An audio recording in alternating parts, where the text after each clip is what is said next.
Assalamualaikum warahmatullahi wabarakatuh.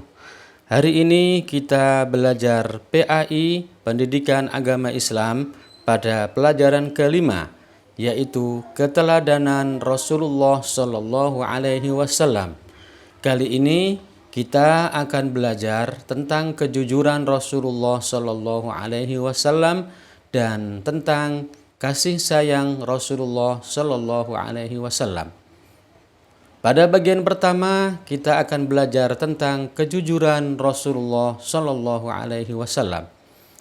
Anak-anak sekalian, pada usia sekitar 35 tahun, Nabi Muhammad Shallallahu Alaihi Wasallam bersama-sama dengan orang-orang Quraisy diminta untuk memperbaiki Ka'bah. Ketika pembangunan sudah sampai ke bagian Hajar Aswad, bangsa Quraisy berselisih tentang siapakah yang mendapatkan kehormatan untuk meletakkan Hajar Aswad ke tempatnya semula. Pada akhirnya mereka sepakat untuk menunjuk Nabi Muhammad Shallallahu Alaihi Wasallam sebagai orang yang tepat untuk melakukan hal tersebut. Kemudian Rasulullah menyarankan suatu jalan keluar, yaitu beliau Nabi Muhammad mengambil selembar selendang. Kemudian Hajar Aswad itu diletakkan di tengah-tengah selendang tersebut. Beliau meminta kepada seluruh pemuka kabilah yang berselisih untuk memegang ujung-ujung selendang itu. Mereka kemudian mengangkat Hajar Aswad secara bersama-sama. Setelah sampai di dekat tempatnya, maka Nabi Muhammadlah yang kemudian meletakkan Hajar Aswad ke tempat semula. Dari sinilah maka Rasulullah mendapatkan gelar sebagai Al-Amin, yaitu artinya orang yang dapat dipercaya. Pada bagian pertama, silakan tugas yang pertama kalian kerjakan.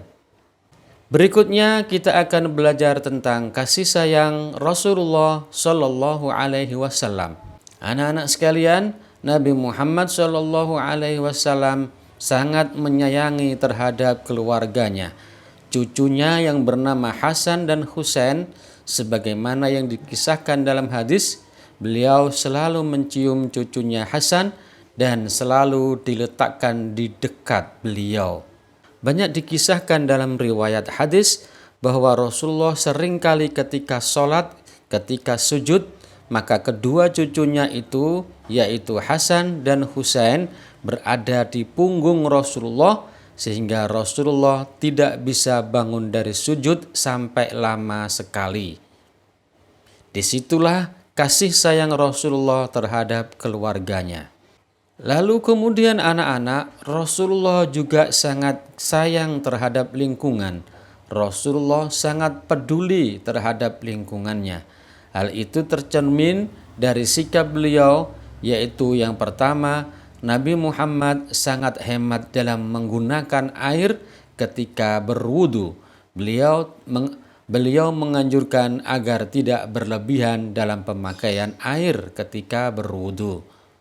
Hal ini adalah mengajarkan agar kita selalu hemat dan peduli terhadap lingkungan.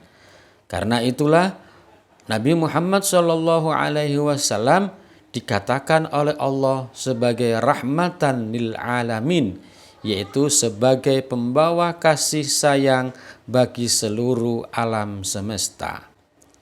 Nah, ini adalah tugas yang kedua. Silakan dikerjakan setelah membaca materi atau mendengarkan materi. Oke anak-anak sekalian, sampai di sini dulu perjumpaan kita. Semoga menjadi ilmu yang bermanfaat. Wassalamualaikum warahmatullahi wabarakatuh.